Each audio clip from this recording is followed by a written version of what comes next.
Capítulo 23. A saúde humana.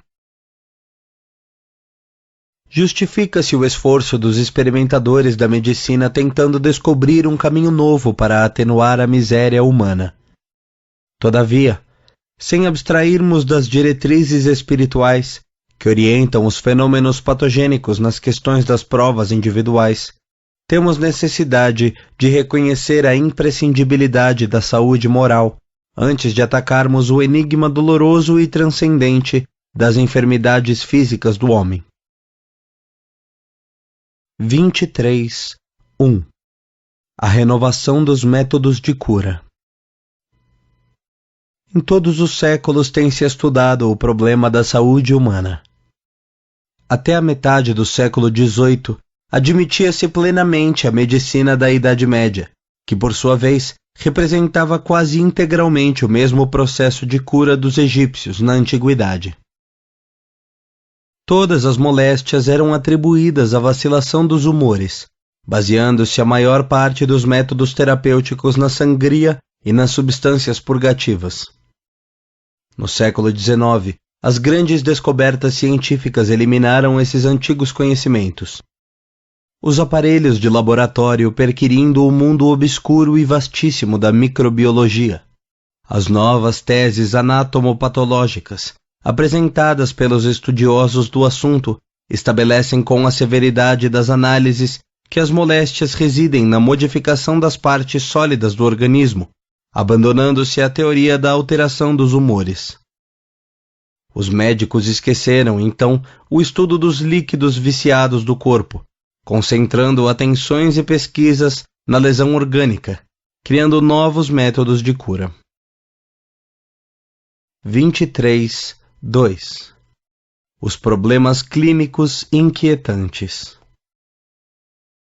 Não obstante a nobreza e a sublimidade da missão de quantos se entregam ao sagrado labor de aliviar as amarguras alheias aí no mundo, reconhecemos que muitos estudiosos perdem um tempo precioso, mergulhados na discussão de mesquinhas rivalidades profissionais, quando não se acham atolados no pântano dos interesses exclusivistas e particulares, desconhecendo a grandiosidade espiritual do seu sacerdócio. O que se torna altamente necessário nos tempos modernos é reconhecer-se, acima de todos os processos artificiais de cura da atualidade, o método indispensável da medicina natural, com suas potencialidades infinitas. Analisando-se todos os descobrimentos notáveis dos sistemas terapêuticos dos vossos dias, orientados pelas doutrinas mais avançadas, em virtude dos novos conhecimentos humanos com respeito à bacteriologia, à biologia, à química e etc., reconhecemos que, com exceção da cirurgia, que teve com Ambroise Paré e outros inteligentes cirurgiões de guerra o mais amplo dos desenvolvimentos, pouco tem adiantado os homens na solução dos problemas da cura, dentro dos dispositivos da medicina artificial por eles inventada. Apesar do concurso precioso do microscópio, existem hoje questões clínicas tão inquietantes como há 200 anos. Os progressos regulares que se verificam na questão angustiosíssima do câncer e da hanseníase, da tuberculose e de outras enfermidades contagiosas, não foram além das medidas preconizadas pela medicina natural, baseadas na profilaxia e na higiene. Os investigadores puderam vislumbrar o mundo microbiano sem saber eliminá-lo. Se foi possível devassar o mistério da natureza, a mentalidade humana ainda não conseguiu apreender o mecanismo das suas leis. É que os estudiosos, com poucas exceções, se satisfazem com o mundo aparente das formas, demorando-se nas expressões exteriores, incapazes de uma excursão espiritual no domínio das origens profundas. Sondam os fenômenos sem lhes auscultarem as causas divinas.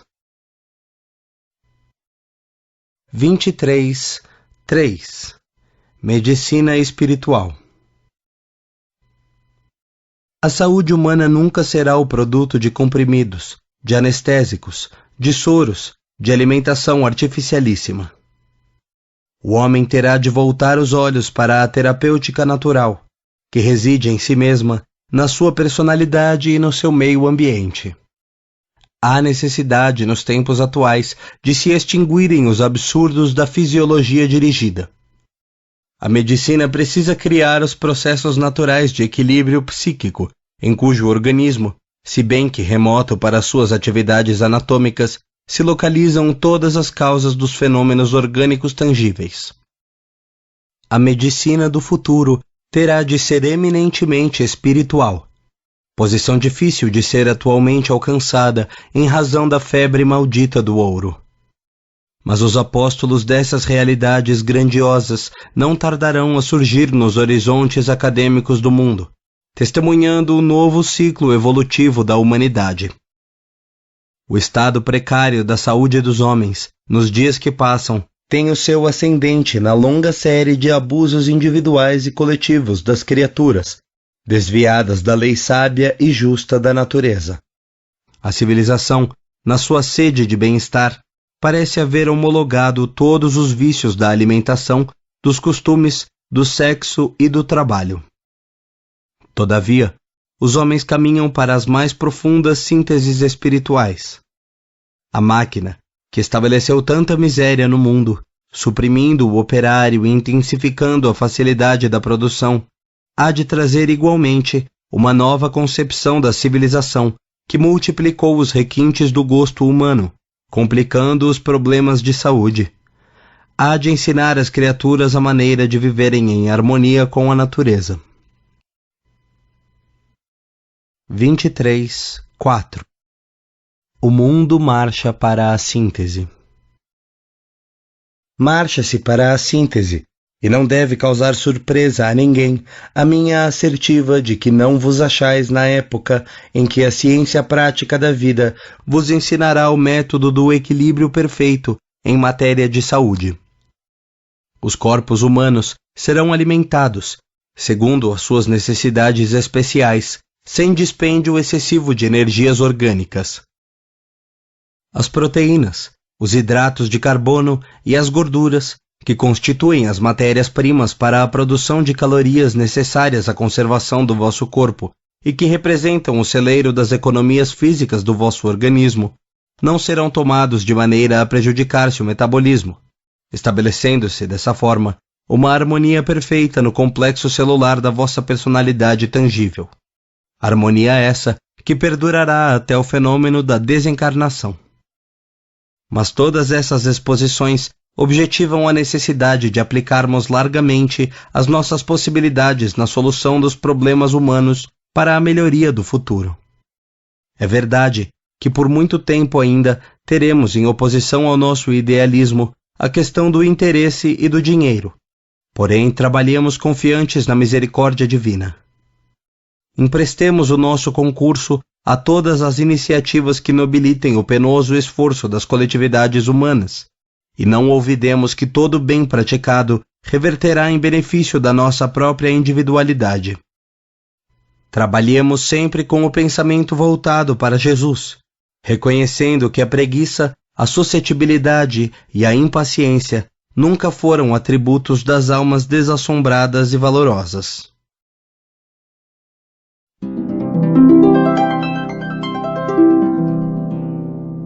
Capítulo 24 O corpo espiritual. De todos os fenômenos da vida, os que se apresentam ao raio visual da ciência humana, mantenedores do seu entretenimento, são os da assimilação e desassimilação. Todavia, os que afetam mais particularmente a percepção do homem não são os da atividade vital em si mesma, consubstanciados nas sínteses orgânicas assimiladoras, mas justamente os fenômenos da morte. É um axioma fisiológico a extinção das células que constituem o suporte de todas as manifestações, e apenas fazeis geralmente uma ideia da vida por intermédio desses movimentos destruidores. 24.1 A vida corporal. Expressão da morte. Quando, no homem ou nos irracionais, um gesto se opera, a natureza determina o desaparecimento de certa percentagem de substância da economia vital. Quando a sensibilidade se exterioriza e os pensamentos se manifestam, eis que os nervos se consomem, gastando-se o cérebro em suas atividades funcionais. A vida corporal é bem a expressão da morte, através da qual efetuais as vossas observações e os vossos estudos. Não dispondes, dentro da exiguidade dos vossos sentidos, senão de elementos constatadores da perda de energia, da luta vital, dos conflitos que se estabelecem para que os seres se mantenham no seu próprio habitat. A vida, em suas causalidades profundas, escapa aos vossos escalpelos, e apenas o embriologista observa, no silêncio da penumbra, infinitésima fração do fenômeno assimilatório das criações orgânicas. 24.2. Inacessível aos processos da indagação científica. Segundo os dados da vossa fisiologia, a célula primitiva é comum a todos os seres vertebrados e espanta ao embriólogo a lei organogênica que estabelece a ideia diretora do desenvolvimento fetal, desde a união do espermatozoário ao óvulo, especificando os elementos amorfos do protoplasma. Nos domínios da vida, essa ideia diretriz conserva-se inacessível até hoje aos vossos processos de indagação e de análise, porquanto esse desenho invisível não está subordinado a nenhuma determinação físico-química, porém, unicamente ao corpo espiritual pré-existente, em cujo molde se realizam todas as ações plásticas da organização, e sob cuja influência se efetuam todos os fenômenos endosmóticos. O organismo fluídico, caracterizado por seus elementos imutáveis, é o assimilador das forças protoplásmicas, o mantenedor da aglutinação molecular que organiza as configurações típicas de cada espécie, incorporando-se, átomo por átomo, à matéria do germe e dirigindo-a, segundo a sua natureza particular. 24.3. Respondendo às objeções. Algumas objeções científicas têm sido apresentadas à teoria irrefutável do corpo espiritual pré-existente, destacando-se entre elas, por mais digna de exame, a hereditariedade, a qual somente deve ser ponderável sob o ponto de vista fisiológico. Todos os tipos do reino mineral, vegetal, animal, incluindo-se o hominal, organizam-se segundo as disposições dos seus precedentes ancestrais, dos quais herdam, naturalmente, pela lei das afinidades, a sua sanidade ou os seus defeitos de origem orgânica unicamente. De todos os estudos referentes ao assunto, em vossa época, salienta-se a teoria darwiniana das gêmulas, corpúsculos infinitesimais que se transmitem pela vida seminal aos elementos geradores, contendo na matéria embrionária disposição de todas as moléculas do corpo, as quais se reproduzem dentro de cada espécie. A maioria das moléstias, inclusive a dipsomania, são transmissíveis. Porém, isso não implica um fatalismo biológico que engendre o infortúnio dos seres, porque inúmeros espíritos, em traçando o mapa do seu destino, buscam, com o escolher determinado instrumento, alargar as suas possibilidades de triunfo sobre a matéria, como um fato decorrente das severas leis morais, que, como no ambiente terrestre, prevalecem no mundo espiritual, o que não nos cabe discutir nesse estudo. Não obstante a preponderância dos fatores físicos nas funções procriadoras, é totalmente inaceitável e descabido o atavismo psicológico, hipótese aventada pelos desconhecedores da profunda independência da individualidade espiritual, hipótese que reveste a matéria de poderes que nunca ela possuiu em sua condição de passividade característica. Reconhecendo-se, pois, a veracidade da argumentação de quantos aceitam a hereditariedade fisiológica nos fenômenos da procriação, representando cada ser o organismo de que provém por filiação, afastemos a hipótese da hereditariedade psicológica, porquanto, espiritualmente, temos a considerar, apenas ao lado da influência ambiente, a afinidade sentimental. 24.4. através dos escaninhos do universo orgânico. De todas as funções gerais que caracterizam os seres viventes, somente os fenômenos de nutrição podem ser estudados pela perquisição científica, e mesmo assim, imperfeitamente. Além das operações comuns, que se efetuam automaticamente, há uma força inerente aos corpos organizados, que mantém coesas as personalidades celulares, sustentando-se dentro das particularidades de cada órgão, presidindo aos fenômenos partenogenéticos de sua evolução, substituindo, através da segmentação, quantas delas se consomem nas secreções glandulares, no trabalho mantenedor da atividade orgânica. Essa força é o que denominais princípio vital, essência fundamental que regula a existência das células vivas e no qual elas se banham constantemente, encontrando assim a sua necessária nutrição, força que se encontra esparsa por todos os escaninhos do universo orgânico, combinada às substâncias minerais, azotadas e ternárias, operando os atos nutritivos de todas as moléculas. O princípio vital é o agente entre o corpo espiritual, fonte da energia e da vontade, e a matéria passiva, inerente às faculdades superiores do espírito, que o adapta segundo as forças cósmicas que constituem as leis físicas de cada plano de existência, proporcionando essa adaptação às suas necessidades intrínsecas. Essa força ativa e regeneradora, de cujo enfraquecimento decorre a ausência de tônus vital, precursor da destruição orgânica, é simplesmente a ação criadora e plasmadora do corpo espiritual sobre os elementos físicos. 24.5. O Santuário da Memória. O corpo espiritual não retém somente a prerrogativa de constituir a fonte da misteriosa força plástica da vida, a qual opera a oxidação orgânica. É também ele a sede das faculdades, dos sentimentos, da inteligência e, sobretudo, o santuário da memória, em que o ser encontra os elementos comprobatórios da sua identidade, através de todas as mutações e transformações da matéria. 24.6.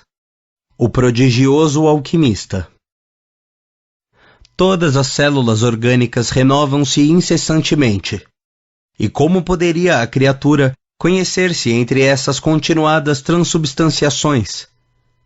Para que se manifeste o pensamento, que desconhece as glândulas que o segregam, porquanto constitui a vibração do corpo espiritual dentro da sua profunda consciência, quantas células se consomem e se queimam? O cérebro assemelha-se a complicado laboratório, onde o espírito, prodigioso alquimista, efetua inimagináveis associações atômicas e moleculares, necessárias às exteriorizações inteligentes. É ainda, pois, ao corpo espiritual que se deve a maravilha da memória, misteriosa chapa fotográfica, onde tudo se grava, sem que os menores coloridos das imagens se confundam entre si. 24.7. Alma e corpo. Tem-se procurado explicar, pela prática dos neurologistas, toda a classe de fenômenos intelectuais através das ações combinadas do sistema nervoso. E, de fato, a ciência atingiu certezas irrefutáveis, como, por exemplo, a de que uma lesão orgânica faz cessar a manifestação que lhe corresponde e que a destruição de uma rede nervosa faz desaparecer uma faculdade. Semelhante acerto, porém, não afasta a verdade da influência de ordem espiritual e invisível, porque se faz mister compreender não a alma insulada do corpo, mas ligada a esse corpo, o qual representa a sua forma objetivada, com um aglomerado de matérias imprescindíveis à sua condição de tangibilidade, animadas pela sua vontade e por seus atributos imortais. Algumas escolas filosóficas fizeram da alma uma abstração, mas a psicologia moderna restabeleceu a verdade, unindo os elementos psíquicos aos materiais, reconhecendo no corpo a representação da alma, representação material necessária, segundo as leis físicas imperantes na Terra, as quais colocaram no sensório o limite das percepções humanas, que são exíguas em relação ao número ilimitado das vibrações da vida, que para elas se conservam inapreensíveis. É, pois, o corpo espiritual, a alma fisiológica, assimilando a matéria ao seu molde, à sua estrutura, a fim de materializar-se no mundo palpável. Sem ele, a fecundação constaria de uma composição amorfa, e todas as manifestações inteligentes e sábias da natureza, que para todos nós devem significar a expressão da vontade divina, constituiriam uma série de fatos irregulares e incompreensíveis sem objetivo determinado. 24.8. A evolução infinita. E como se tem operado a evolução do corpo espiritual? Remontai ao caos telúrico do vosso globo nas épocas primárias. Cessadas as perturbações geológicas, estabelecido o repouso em algumas grandes extensões de matéria resfriada, eis que, entre as forças cósmicas associadas, aparece o primeiro rudimento de vida organizada, o protoplasma. Eis que os séculos se escoam. Eis as amebas, os zoófitos, os seres monstruosos das profundidades submarinas. Recapitulemos os milênios passados e acharemos a nossa própria história. A individualidade, o nosso ego, constitui o nosso maior triunfo. E chegados ao raciocínio e ao sentimento da humanidade, através de vidas inumeráveis, teremos atingido o zênite da nossa evolução anímica? Não. Se nos achamos acima dos nossos semelhantes inferiores, os irracionais, acima de nós se encontram os seres superiores da espiritualidade, que se hierarquizam ao infinito e cuja perfeição nos compete alcançar.